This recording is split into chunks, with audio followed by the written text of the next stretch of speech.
you go. Happy Tuesday, everybody. My name is Andy Elliott. I am a realtor here in Williamson County, Tennessee. And man, oh man, have I got a surprise for you today. Here we go. I am with my best bud, Brian Canoyer. He is like a superstar. And if I seem kind of blushing and I just love this. Everyone's so guy. disappointed by the magnitude of the surprise you just presented. Oh man, this is fabulous. Oh, I love it. It's the best. Oh, Brian, I got to tell everybody a backstory. Now, an hour and a half ago, I got Rodney sent me a message and he said, "Hey, the boss has called me in and I can't do the show today." And I was like, "Okay, I've been talking to Brian about this for I don't know what, a year, probably at least." Yep. And I called him like 90 minutes ago, sent him a text, no call, just text. I said, "Hey, you want to do a show?" And he goes, "Yeah, sure." It's like, what is it? I don't know yet. We'll have to figure that out. He's so courageous. Talk to me. How are you? What's new with you? Fill people in. What's so you know what's going on. As I'm going through this, I'm going to fill Brian in because he's never done this with me before.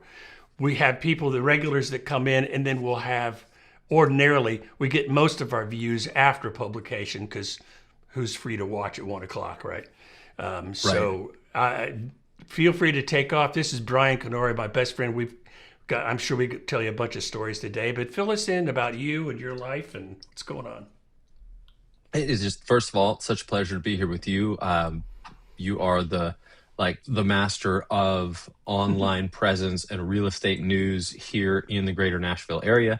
I love all your content. I love all the effort and information you put out there online to make all of us in the real estate industry look better, because there's a lot of people that are doing the opposite of that. So I love you for it. I love everything you do. And it's an honor to be here with you. So it's the amount of info that you've put together just for this show is incredible, and it's timely because we've got, the real estate markets, everybody has questions right now. Nobody's quite sure what's going on, which direction they should go, and it's confusing based on where you live, what state you're in, what neighborhood you're in. And so having someone like you doing this is huge. I love it.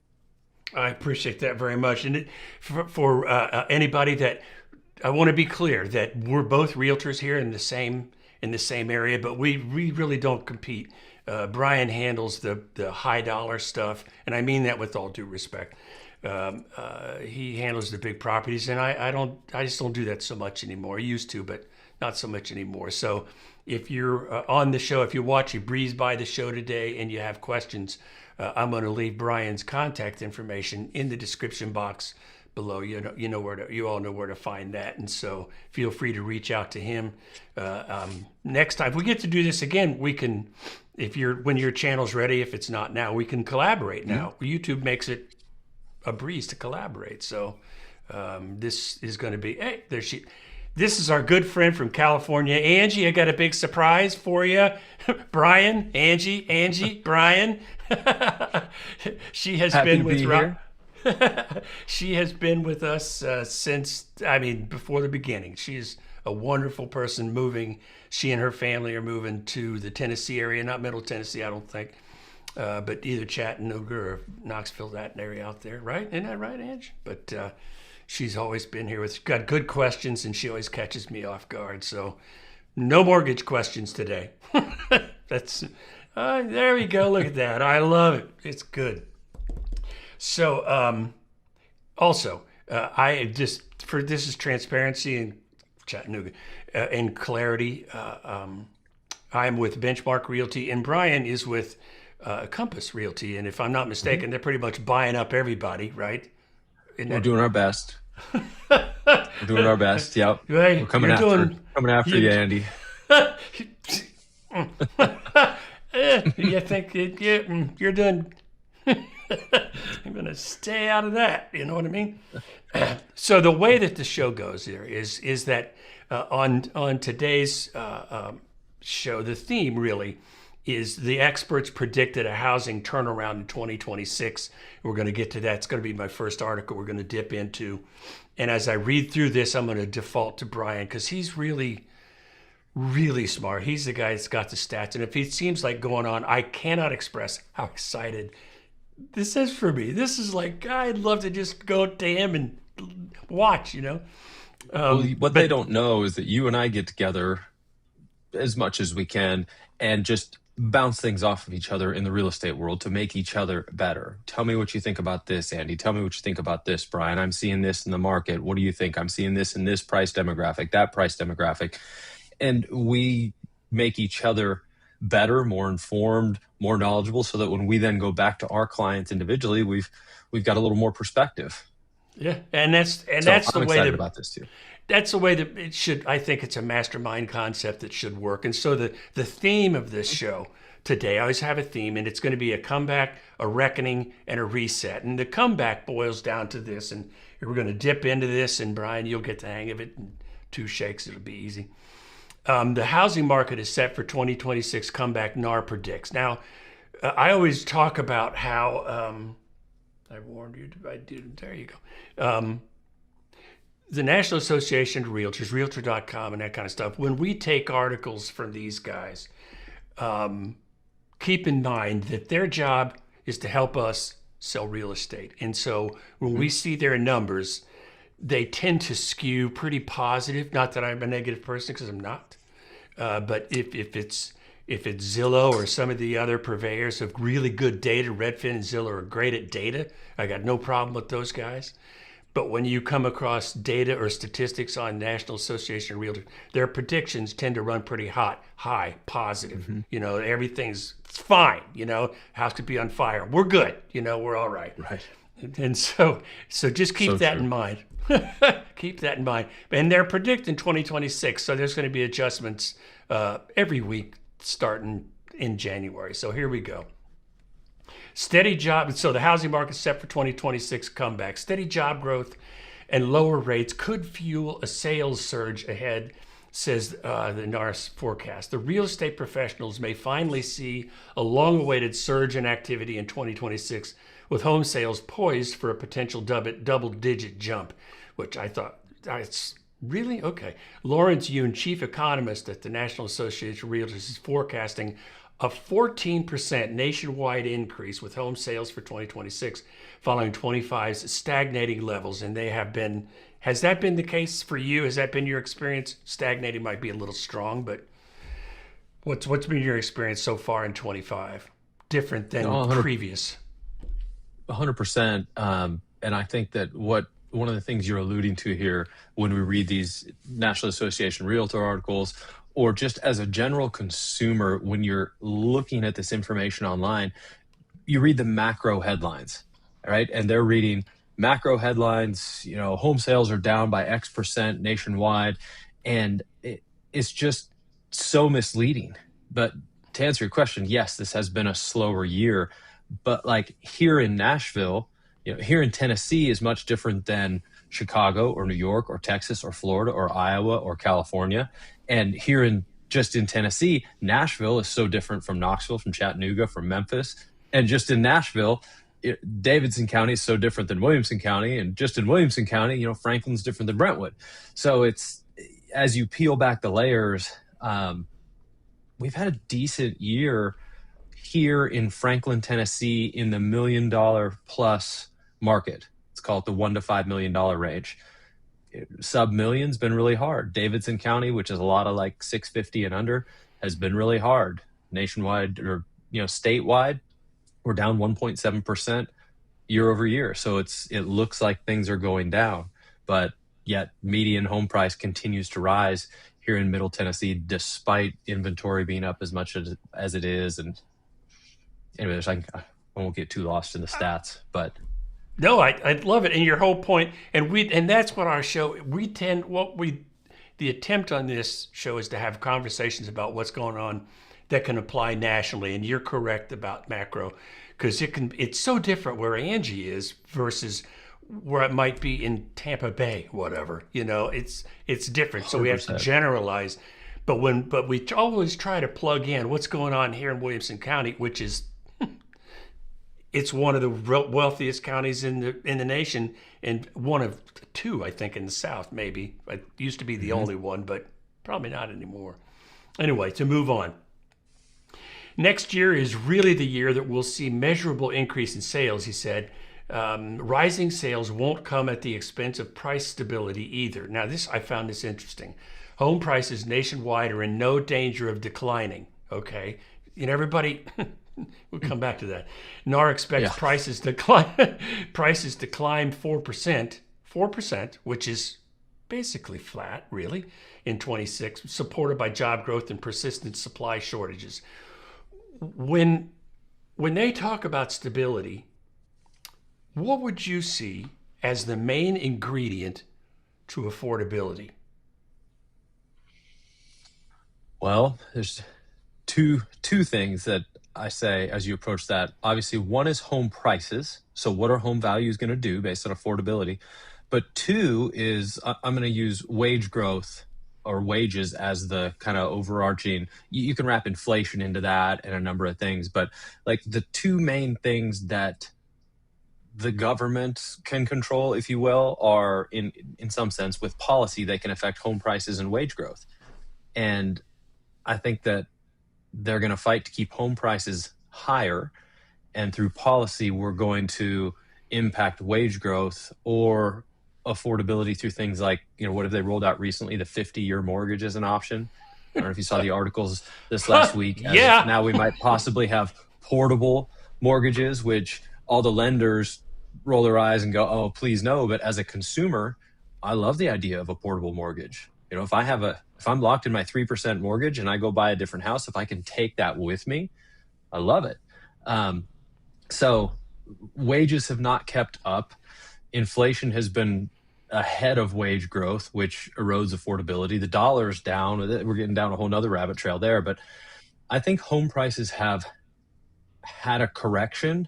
And in this market, I think they're going to remain steady. I don't know if I can say that for other markets across the country.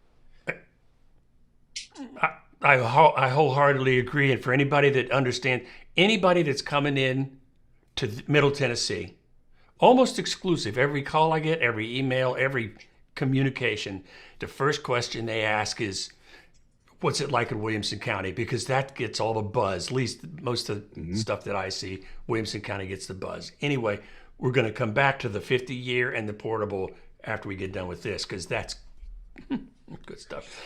Well, So but to early, your point on, if I may, to your point on what you were yeah, just saying there, why do we still have all the migration here? And there's three big drivers to why I think Nashville is still hot. One, we have a ton of inbound migration, but why is that? We have a low property tax state and we're a no income tax state. And that's one of the big, compare contrast to places like California, Arizona, Texas, Florida, Illinois, like massive property taxes, Northeast, massive property taxes, massive income taxes. And then you look at coming down here and people go, oh, it's business friendly. Property taxes are $5,000-6,000 a year for a big house instead of $4,000 or $5,000 a month in some of these other states, and there's no income tax. So we can get ahead of some of this lagging wage growth and inflation by lowering our costs so much. Being here, just cost of living comes down so much here, or a cost to hold, as I say, like just to hold real estate, is so much lower here than in other states. over the years of all the people that I've helped move here from California, it's three places mainly for me that and maybe it's YouTube reach, I don't know what it is, but it's New York, the Chicago area, and California. Those are the three biggies. And with California, and I'm not knocking it. I'm not. I'm just saying that most of the reasons that people come in there, it's regulations. It's expensive, Yep. and they're heavily regulated. It's like, leave me alone. But up in New England, it's like, do you know how much I pay in property taxes? It's like, And Chicago, it's shocking. It's shocking. yeah, And the people from Chicago moved down here because for them, the traffic's easier. I mean, because right. people complain about traffic. You talk to somebody from Chicago, they're going, yeah. There's nothing. The thing about Yeah. traffic in Nashville, we rank pretty high on the traffic, like bad I know. traffic, but it's Yeah. predictable. It's predictable. When I drive up I-65 in the morning, I know if I'm on by 7 a.m., I'm good. If I'm on at 7:05, I'm in trouble. I got on the interstate at 6:55 this morning, flew all the way to downtown, and my son and I were like, "This is great. What is it?" I was like, "Oh, well, it's 6:55. We're ahead of the 7 o'clock curve." It's like you just know, when you can and can't go. It's not like LA or Chicago or some of these places where it's just 2 a.m. you're stuck in hour-long traffic for no good reason. One exception would be Highway 24. They've got the 24/7 traffic jam, I think, out there probably. Yeah, I agree. Yeah. So to continue, early momentum jobs, so the groundwork for a rebound may already be forming. Mortgage applications are trending higher, and that's something Rodney always talk about. It doesn't take much of a dip for people to start making applications, really. Job gains remain steady. Home builders continue to add supply, which is kind of a surprise. They've been taking a beating, and I get more emails these days from builders saying, "Hey, we'll give you $35,000 and a pool if you come look at our house." It's amazing. Record-breaking 43-day government shutdown that could have delayed some recent home sales is finally over. So mortgage applications have been consistently above last year, implying people's desire to enter the market has been consistently positive. In the latest week, mortgage applications for home purchases surged 31% higher, and this is a recent article too, compared to a year ago. Mortgage Bankers Association reported. Rodney and I always talk about this, and I'm sure that you're in touch with this. Yep. What we believe is that there is an untapped pent-up demand that will not explode, but it will take off when rates get favorable. There's going to be different numbers for different people. What do you consider favorable? Where's the tipping point? It's, Rod, I think it's different for everybody. Here's the deal. This is my opinion. Let's say that it's 6.0 for a certain crowd.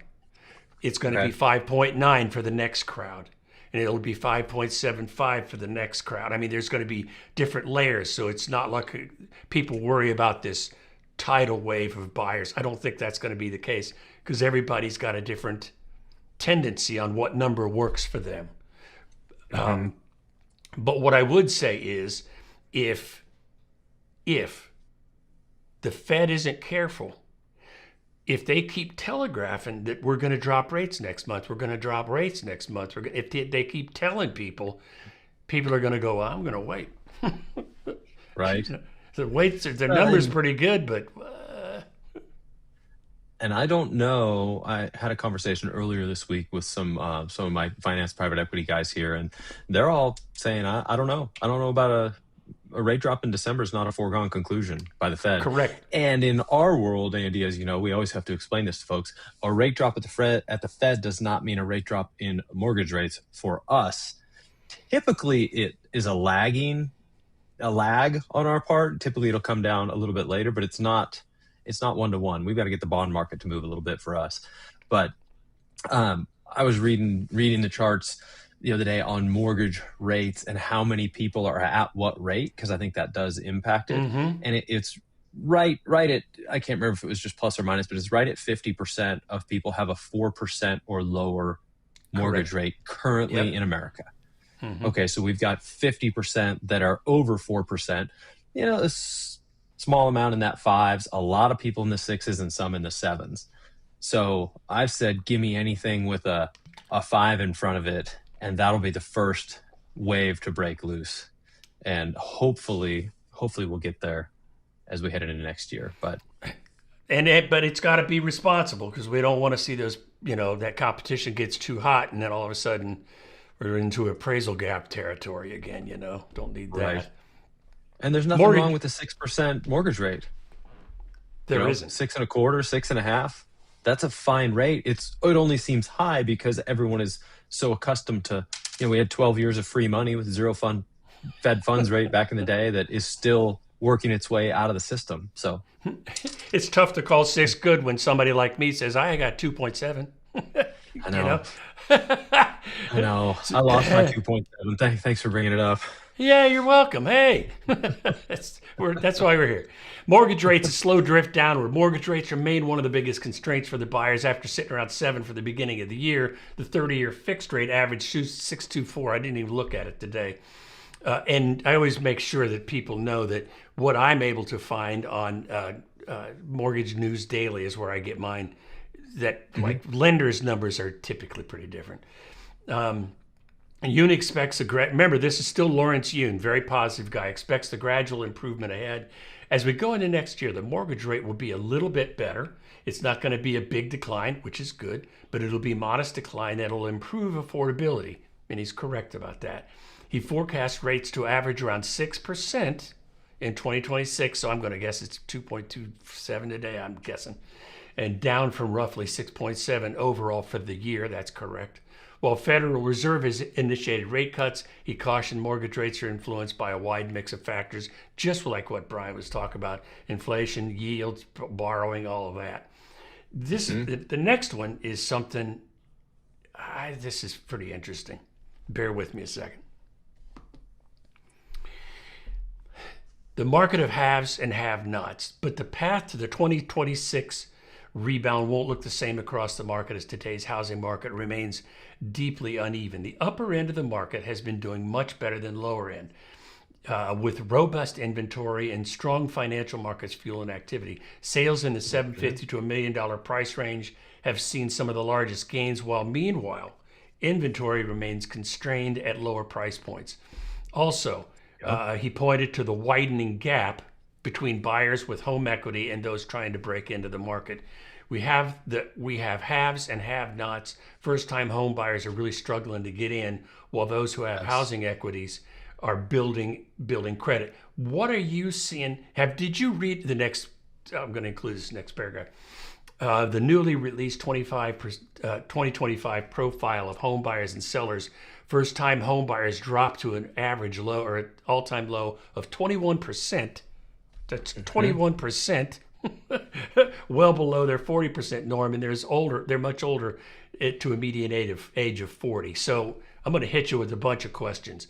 Have you seen the inventory remaining constrained at the lower versus the upper end where you live, so to speak? Well, so yeah, as you alluded to, and I guess just as like a blanket statement, as we're talking about different markets across the country, even different spots in Nashville, like this is why it becomes so important. This is why you and I can come on and do a show together, even though we're both realtors here in Franklin and Brentwood, and we don't compete with each other.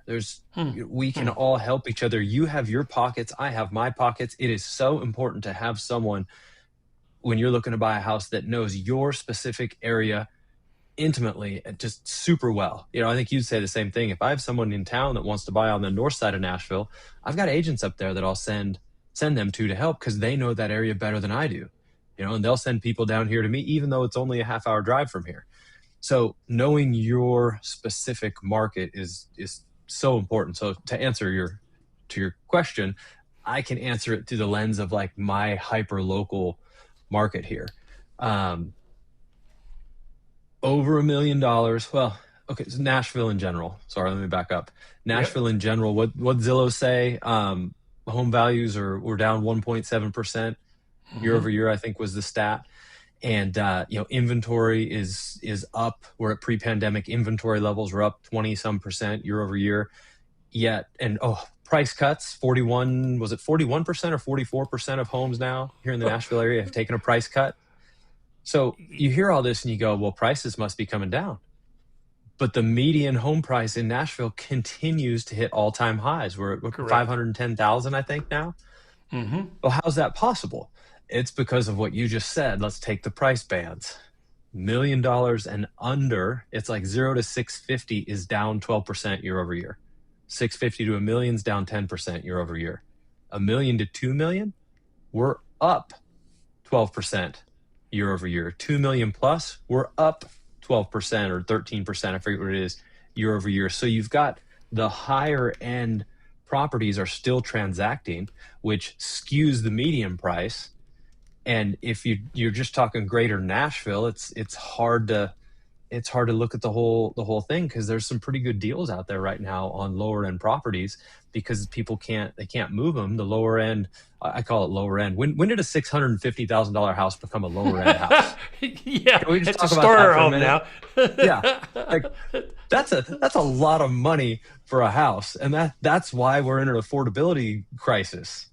Because you get out of college, you get married, you both have wonderful jobs making six-figure incomes, and you're like, well, I can't afford a house. I can't afford a house.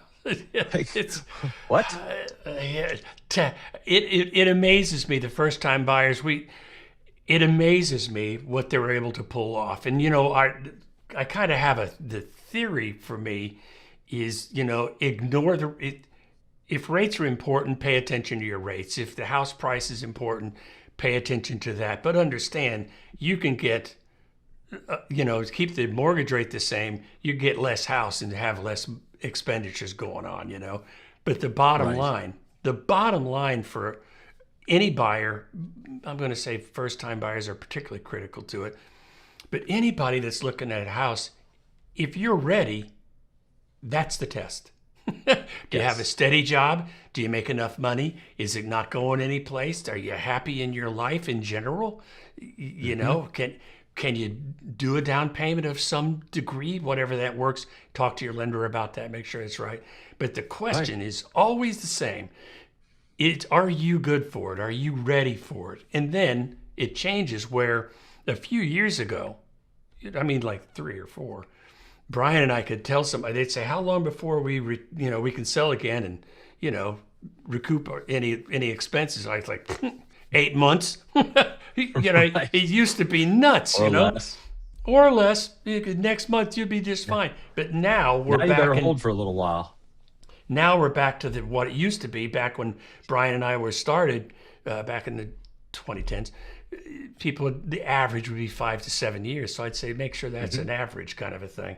Let's look at this real quick. Maybe you can answer that question for her. Do you think the older age for newer buyers is up because some parents are going to go on the loan with the kids?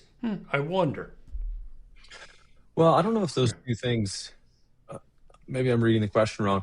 Yes, I think that parents are going on the loan with their kids. I met with a young gal, young, she's 28, this morning, who's moved to town, and her parents are co-signing on the loan with her. Mm-hmm. So, and it's because we're trying to find her something she can afford with her job. And so, yes, I think parents are going on the loan with the kids, and I think that there's also a trend in the younger generations right now, and I think this is terrible, but I think it's culturally pushing them that way to be a renter. I'm just going to be a Mm. renter. I'm going to be flexible. I don't want to have responsibility to take care of things and this and that. And I, I always try to push people, and they say, "Well, of course you try to push people towards home ownership. You're a real estate agent." I said, "No, it's not. It's not that. I want to push people towards home ownership because I want them to have a future. I want them to build wealth. I want them to be building their bottom line, their wealth. Buy a home, own a home over the next 20 or 30 years. It will appreciate. It will be one of your largest assets. When suddenly you have $1 million home that's paid off, and you go, "Oh, look, I'm a millionaire." Or if you rent your whole life, all you're doing is paying for the someone else's bottom line, someone else's net worth. So, Mm-hmm. oh man, I just want people to get in the game. I've been saying for a year around here, now's the time to buy. I'm sure you have too. It's like there's deals out there. We can do it. Ignore the rate, to your point. Ignore everything except, is it the right time for you? Are That's you in a good spot? Is this where you want to live? Can you afford the monthly payment comfortably? And if the answer is yes, don't listen to all the headlines. Don't sit around and read headlines. Just look at your market, your situation, and get someone that knows your area. Well, and headlines are designed to be emotive. They're designed to bring out some Hmm. sort of emotion, so you click on it and read it. I mean, Grant Cardone is one of the guys that, if you listen to him at all, he's like, nobody should own property, everybody should rent. Yeah, right. Get on your plane and go Okay. someplace. And I love, yeah, love Grant, love all the stuff he does. But why does he say nobody should own? Because who's going to own all the stuff that you're renting? He will. Him. Right. So when people say nobody should own. Well, somebody's going to own all this stuff. It's just not going to be the average consumer, and all the wealth again gets amassed in a smaller group of people. Elsewhere. That's correct. Yeah, I appreciate him very much on a lot of the things he teaches, but I think he's probably drank a little too much Kool-Aid. You know what I mean? hey, I don't blame him. Somebody's got to rent all these buildings that he's building. Yeah, he's got a really nice plane. I like his plane. Yes, But I want to, as we start to dip into, we're going to dip out of this article and start kind of rolling into the next one, unless, well, we'll get to that in a second. It says, just to finish up on this particular deal, young adults still aspire to home ownership, but obstacles remain steep, like high rent, student loan, blah, blah, blah. Meanwhile, repeat buyers, especially baby boomers, guilty, are dominating the housing market, often buying with cash or tapping the substantial home equity gains they've built over the years of ownership. That really, that makes the biggest difference. If somebody has equity from something, from a decision that they made 5 or 10 years ago, and the way we promote it on this show is plant your flag. I mean, the best thing you can do for future wealth is plant your flag, and that means buying a house. Let that equity start to build for you. You don't have to do anything with it. Just live in the thing. Just live in it. Well, that just sums up everything we just said. They made a decision years ago. They've owned a home, and all of a sudden, magically, like, who are these baby boomers, and how do they have all this money? It's such a mystery to me. No, they bought a house, and they lived in it, and they built wealth. Yeah, a friend of mine says make a decision today that you can live with tomorrow. That's what he talks about, and that's what basically building, just planting a flag. And so, but now let's talk about the next thing that really interests me is we've talked about what does it take to buy a house. You have to be ready. I just think that's rule number one, not to repeat, but that's the deal. And I'm going to get to your question here in 2 seconds, Ange. You're very important to me, so we'll get to that. But the real estate market, and this is called the Real Estate Reality Check, that's the name of the show. The truth is, I haven't seen homes sit on the market like this since it's been a long time. It's been a long time. And I went through I was lucky enough, and I mean that. I went through the first crash in 2008. I got in real estate in 2005. And so what's the first thing I got to experience? Slick ride downhill, right into it, let's go into a crash. Okay. How do you handle that? But now, it's only up from here. Yeah. But what we see now is price cuts all over the place. I'm gonna dip in. Let me dip back here for one of these things. I think people who can afford the payment are hesitant because of job insecurities. I think that that's absolutely legit, especially with the shutdown, and people are kind of getting fired. I'm going to say almost at will these days, and I'm very much in favor of what's going on in general. But do you see, of the people, it's a great question, because of the people in your sphere, do you see an unsettled mind? Do you see, I don't want to say insecure because I doubt that crowd is insecure, but do you see them having doubts about the economy in general? Do you see them waiting to see what'll happen? Yeah, there's definitely a bit of that. So what I find especially in the higher end homes, when I lived in New York City, this was especially true, is people buy when the market is up.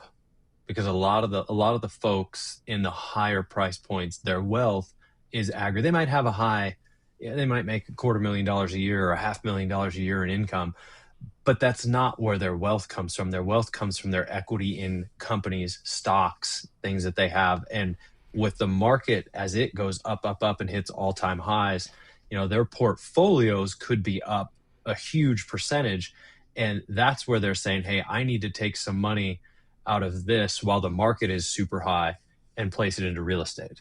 Mm-hmm. And I think that's why the higher price points right now, I mean, Andy, when did we ever talk about $10 million homes in Nashville? Like, that was never a thing back in the day. Like, we just laugh at people if they ever said that. Like, we don't do that here. Are you in Belmead? Now we're seeing a lot of that. I mean, I have friends with, multiple $20 million properties listed for sale in Belmead or out in Leapers. And you're just like, what is happening? But that's all driven by market. The stock Mm. market continues to hit all-time highs when your wealth is aggregated there and you're up $10 million this year in your stock portfolio. Even if you make $500,000 a year, you can't buy a $10 million house on $500,000 a year. But when your portfolio's up, you take it out of the market, because I think people are worried about market correction over there, which will have a drastic impact on the higher end homes. So the state of the economy, you don't see that. It's not much of a conversation for your crowd, and I mean that with respect. You know what I mean? People certainly watch it. Everyone's paying attention to it, because we need it. I don't even like the term. I hate to use it. We need, the Main Street versus Wall Street, this and that. But we need Main Street to be able to buy homes. Like we need affordability to come down. We need that to happen for a good economy. We need more spending power. We need the dollar to be stronger. We need consumer spending to remain high, which is Main Street. And we've seen prices coming down, so we are getting some adjustment on that. But all of that stuff blends into the economy, which ultimately blends into home ownership and affordability. Well, I know on this end, meaning it sounds like there's competing things. I got to figure out a way next time we do this to categorize that. But for anybody under the under a million market, or let's say under the 650, whatever it is, that the conversation is very different with that, because if you have people that are losing their jobs and you've got all the stuff that's going on, people are waiting to feel safe. When we say, "Are you ready?" they have to make that decision, and what goes into that. How much money is left over from your check at the end of the month, and that kind of stuff. And if they're 100%. running tight. If they're running tight on the wire, they're going to say no until that becomes settled. What I have learned over the decades in real estate is when the economy is in upheaval, I don't care what the cause of it is, people tend to stop and watch. But you show me an economy that is long-term stable, even if there's variations, like we've been in 6% range for quite a while, but the variations are so minimal. You could consider that stable. If people would just shut up about how bad the market is, people start buying. It's like, you know what I mean? But let's dip into the reality of what's going on. Price reductions return, and this finishes up this article, price reductions return as days on the market rise, with seasonal slowdowns, which this year has really been back to, I'm going to call it normal. Last couple of years, it wasn't. Sellers are rediscovering the importance of pricing correctly. It requires some price reduction in order to move the home. Homes that sit on the market for long will need to reduce the price to attract buyers. Like, really? Oh, okay.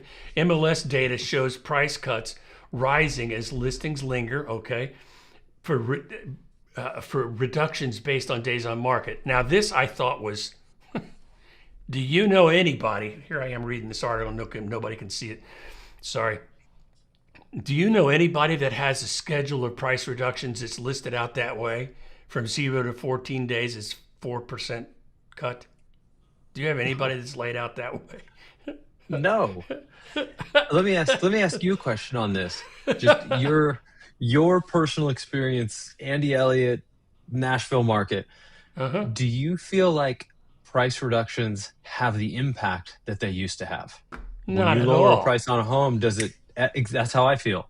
I think it's so much driven by other market factors, the overall economy, I think it's people's sentiment. Honestly, I think it's a very emotional market right now, and I find that.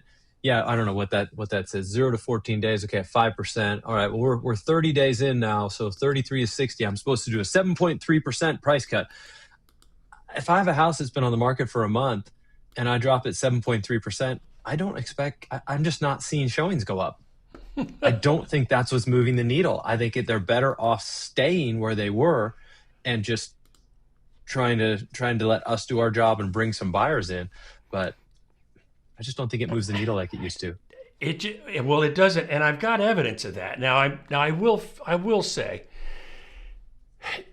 this is where we're going to lose it in terms of everything's going to go off the rails at this point. And what I mean is there's so much. This is an intensely interesting topic to me. Price reductions and getting homes sold. Brian and I come from a place where we worked with a guy named Terry DeSelms, super famous, superstar. Doesn't even, there's been nobody, in my opinion, like Terry. Nobody with an office that small has sold 900 homes in a year. Since Agree. I don't think, you could have 50 people in your office and match that, but not 8. Yeah. He had 8 doing that. But what he would teach was, if you want to sell a house, all you have to do is make your house nicer than anybody else and price it just a little bit less, and make it a little Yep. bit better, and it'll sell first. He did this during the downturn. He Yep. did this when we would take listings and say, good news, you only have to bring $30,000 to sell your house. That's what it was like back then. Yep. And so this was the stuff that we learned. And the reason I bring that up is if we as listing agents aren't having a conversation with our seller up front, telling them the truth, risking losing that listing, Mm-hmm. it's going to be miserable for everybody involved. For anybody that thinks for any seller that thinks that there's a hot market hangover, meaning that's what I call anybody with my neighbor sold for 1.2. Well, you know what? Yep. That was then. This is now. Yep. If you don't have that price correctly or close to it in the very beginning, it's a long haul. I'm going to show you what I mean. This is, I love bringing this up. I get notifications from Zillow. These are price cuts. And today, 1, 2, 3, 4, 5, 6, 7, 8, and it looks like 8. 8 price cuts today, and it's 1:45. And you can see if you go down there for November 17th, how many price cuts were there? 9 or 10. It's just, all I'm saying is, my point is that price cuts are everywhere. What are you saying? Now you're saying a price. How do you manage all of that when you see people talking about why is the price going down like that? How do you manage these conversations with buyers that are watching price cuts? Do you go for the juggler when you see that, or what? In a previous life, I owned an corporate event planning business. One of the guys that I did events for, his name was Bob Lane. He was the CEO of John Deere when I was doing events for him. And the first time I ever sat down with him, very direct, not a lot of time. Like, you're sitting down with the executive here, and he said, Brian, there's one thing you need to know about me. He says, bad news early. He says, if you have a problem, you bring it to me right away. We'll deal with it together. You try to fix it yourself. Come at me later when I could have fixed it. Now we have a problem. And I think about that all the time in this business too, right? When we sit down with sellers, it's like, bad news early. So I don't know if it's going for the jugular or not, but it's just educating. My job's not to tell you as a seller what to do. My job is to educate you on what's happening in the market and specifically in your neighborhood. Let's look at what's actually happening in your neighborhood, and I'm going to lay it all out for you. And I'm trying to get you to see the picture the way I see it, because I do this every day, and hope you'll make the wise decision to go with pricing that is appropriate for the market that will move your house. Sometimes they don't always do that. But I'm looking at some charts right here as of the end of October. Price cuts in Nashville. 41% of active listings have taken a price cut. 41%. 41%. Now you say, why is that? Well, a lot of sellers still have aspirational pricing. And there's a lot of agents that just will take a listing at whatever and don't give them good information. So they're still pricing it high. And then, lo and behold, they've been on the market for 90 days. It's because you're way overpriced. So now you're seeing these massive price cuts and people go, the market's falling apart. The market's not falling apart. You just had a seller that wasn't with it, and they got to get back down to where it actually should be. Active listings were up 19.5% year over year. So listings are up. Prices are coming down, but contract volumes flat year over year. And There's a lot of agents out there, and this is going to sound like a shot. It's not really. It's just human nature. But we live in Music City, all right? So there's a lot of songwriters, people pitching songs. All day long, you're going to hear people saying, hey, I got a song put on hold today. And they're just strutting around like that's, what that means is it's going no place. That's what that means. just got shelved. It's got, check this Yep. out in 2 years. But also, there will be agents, and I have to say that I was guilty of this probably 15 years ago. If they could pick up a $3 million listing, they would take the listing and they would be very proud of that. Hey, I got a $3 million 100%. listing. And it's in my head, I'm going, let's talk to you after closing, see what kind of bruises. Exactly. Let's see what you There's take a on. there's a guy here in the building. I won't name his name, but if he watches, he'll know. He's a CEO of a big company here, and I went out to the Grove and looked at his house with him, and beautiful home, 8,000 plus square feet, and he said, I think we're a $6.5 million house. I said, well, I think you're a $5.2 million house. Ooh, And damn. the short version of the story is I didn't get the listing. That's okay. I didn't. That's fine. But point is, that was 6 months ago. Guess who's still on the market? They've lowered it to 6 million now. They just went to 599, and I see him regularly walking in and out, and it's always kind of this awkward.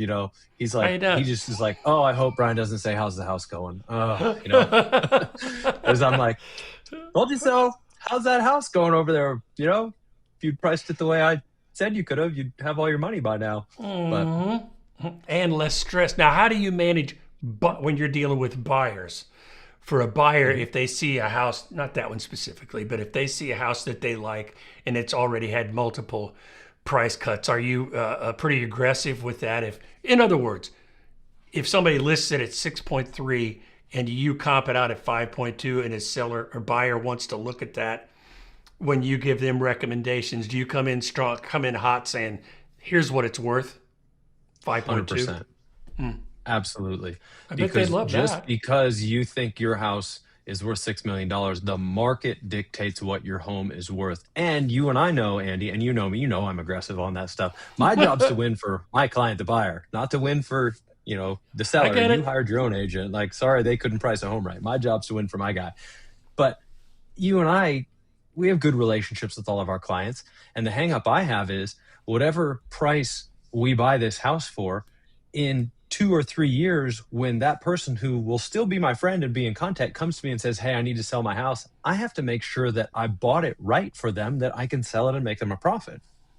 I can't I just need to get a sale. So why don't you go pay the $6 million number, which they could in that price range. Sure. But it's my job to educate them and be aggressive and get them the right number. I always found that interesting when you get into the lofty numbers, the atmospheric stuff up there. Those, $300,000 or $400,000 gets pretty fluffy when you're dealing with 6 and 8, and it's like it kind of loses its meaning in a strange way. It does. It's like, and just like what Ange said earlier, if you've got the money, who cares? Well, the damage is done when that happens, though, because then now everybody else thinks they're worth that, and that's what I remember years ago. There was you might know the guy. I'm not going to mention his names either. He was a builder, and he was having a pretty good year. And this is when COVID and all that nonsense was going on, and he had actually told us that his houses now were listed at California pricings. Do you remember that? That guy. I do. It was like I do. it was, if it was 5 for us locals, it was 6.3 for the Californians coming in, so Yep. California pricing.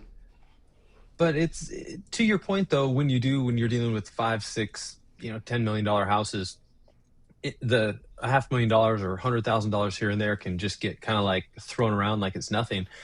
But that's real money, and translate that down to a $500,000 house. I tell people all the time, like the $10,000 difference, the $5,000 in closing costs, the $7,500 here or there, that's real money. And it's my job to make sure we watch out for that. Like if you walked into my office right now and said, Brian, I have $7,500 in cash in my pocket that I don't know what to do with. Do you want it? Like, I'd be so Okay. excited. Like I'd take the rest of the day off. Like that'd be amazing. Like because $7,500 is a No, lot of no. money. So you gotta, as agents, it's our job to be dutiful of that. But flip that back to the high side when folks come and want to list a house like that, and they'll often ask us, hey, you're gonna $5 million house, $7 million house, you're gonna do this for a lower commission, right? I say, absolutely not. Like I can lose you $500,000 on a phone call on this house if I don't do my job well. I said, my job's to make you a whole bunch of money on this, and you're going to pay me a little bit. It's going to feel like a lot, but I'm going to make you a lot more. And yeah. Yeah, no, Andrew, we're not making fun of anybody. What we're just it's a strange thing. What we're talking about is how when I say money gets fluffy, it's just kind of a weird thing. So we're going to move into real quick delistings in this. We only just got a couple of minutes left, so I just think this is interesting. I got great questions for Brian on this. So we're going to dip into this last article, this next article, just for a couple more minutes. We're almost done. So the idea is that more sellers are pulling properties off the market instead of just lowering prices. It's that same stress that we're talking about a minute ago, because I can tell you that relative to the price cuts that I get notification, if I go into MLS and look directly for canceled contracts, absolutely, Ange, you betcha, but point taken. I know you're kidding. But there's a higher number of canceled contracts. All I monitor is price cuts, but I'm telling you that there's there's contract cancellations going on too. So more sellers are pulling properties off the market instead of simply lowering the prices. And here's what it says. And it's under what's the holdup. The delisting trend signals an imbalance between buyers and sellers and could lead to a deadlocked housing market while general inventory is up and price cuts are increasing. The growth of inventory is slow, and the difference between the number of listings and delistings is narrowing. For every 100 newly listed homes nationally, in August, previously listed homes were taken off the market, and 28 previously listed homes were taken off the market, an increase from 16. That's significant money, a significant number of homes. They're just giving up. Some homeowners who secured the property at a good mortgage rate, perhaps during the pandemic, may not be in too much of a rush and have no reason to lower the price just to get the buyer more quickly. Maybe you're locked into payments that are relatively affordable. That changes the rules. The people that are selling houses, and I bet you this is the case in the above $1 million category too, that there are a lot of people that used to buy, I call it recreational because they didn't really need to buy, but they wanted a nicer house or a second house or whatever the case is. The majority of home buyers these days, if you talk to them, it's usually because they, for one reason or another, kind of have to. A job change. Yeah. There's been a relationship status change. They have to move. You're being forced into it. Are you finding that to be the case in the above $1 million range, or is it still recreational, do you think? No, I think that's still true. And if I may, just one comment that ties into this, but I didn't see what the viewer's comment was, but on our last topic there, hey, are we teasing or making fun of people? I think one really important thing to clarify of what you and I were just talking about the money in the transactions is make sure your agent is more worried about your money. Like that's your wealth, that's your equity. Like it's our job to watch every penny is the point I was trying to make with when the money just gets fluffy at these big numbers, like offer them $1 million less, pay $1 million more. Like it's $1 million swing. Like that's a lot of money, and have someone that appreciates that and values your dollars and fights for your dollars. That's just super important. To answer your question on this, yeah, I do feel like, at the high dollars, it's just all preference, but it's usually driven by a lifestyle change of some kind. Yeah, kids got older, moved out. They don't need the big house anymore. They just had another kid. They want a bigger house. They switched schools, so they want to move to be closer to a school. They took a new job. Big. Schools are a big thing. It's always funny to me here. Williamson County schools are some of the best public schools in the country. Davidson County has decent schools. They just get overshadowed by Williamson County. but everybody goes to private schools, all the wealthy folks on the south side of town. So like moving to be close to all these private schools is a thing, even in Williamson County. And that's why I say it always makes me smile, because I'm like, didn't you move here because we have such amazing public schools and now you're going to the private school? But hey, whatever. And Whatever. now, you know, Vine, all these other charter schools that have popped up around here have become a really big thing here in Nashville. It's a whole topic. But yes, even at the higher price points, it's some kind of lifestyle driven piece. And my client that's selling is the $20 million farm in Leapers that I mentioned. He's like, my kids, he has little kids, and he's like, well, they're like in middle school now, and they're so busy with sports, we never go out to the farm anymore. So we just, it's too much to maintain. And so I'm going to just let this go. We're just going to stay at our house up in town. It's like, okay, lifestyle driven. Yeah, that's tough. That's tough. So I'm making light of that. So for the people that are taking their houses off the market, which who knows, this guy might, you never know if he sells, not. But the comments in this article I thought was really good. Basically, it boils down to this. Because I have some real thoughts on that. The sellers, here's the reason for the delistings. Sellers may also expect to sell their home at the same high price they purchased it for during the pandemic, but the market's cooling off. I call that the hot market hangover. It's clear that a rising number of sellers would rather delist than cut prices. That's absolutely true, because if they go into it, I'm telling you, when somebody sets a listing price, I don't care who they are, this is just human. They're doing calculations on how many ice cream cones they can get with the profit they're going to make with that number. 100%. And anything below that is considered a loss. Even if they were still $100,000 overpriced, anything less than what's in their mind is now a loss. It's a loss. I'm telling you, it's crazy. And the next comment is, if you're considering selling, it's time to manage expectations and accept that you might not be able to sell your home at the high price you expected. That's our job, is to lay that clear. A lot of times, sometimes bad. I'm going to remember that's worth writing down. That was really good. If you're a buyer, be ready for more inventory choices. We have more inventory these days, so that's really good. Price reductions and more room to negotiate. You show me a person that's been on the market 90 days, and I'll show you a person that's really serious about selling their house and is open to conversations every time. Well, and let's give people a little perspective on when I say, active listings here in Nashville are up 19.5%, 20% year over year. Like, we're still only in a 4-month supply of inventory, though. Like 6-month supply of inventory being a healthy, stable market. Anything over that is a buyer's market. Technically, according to the numbers, we're still in a seller's market at 4-month supply of inventory. But if I just asked you, are we in a buyer's or a seller's market? What would you say? Balanced. I agree. I would say balanced or even trending towards buyers.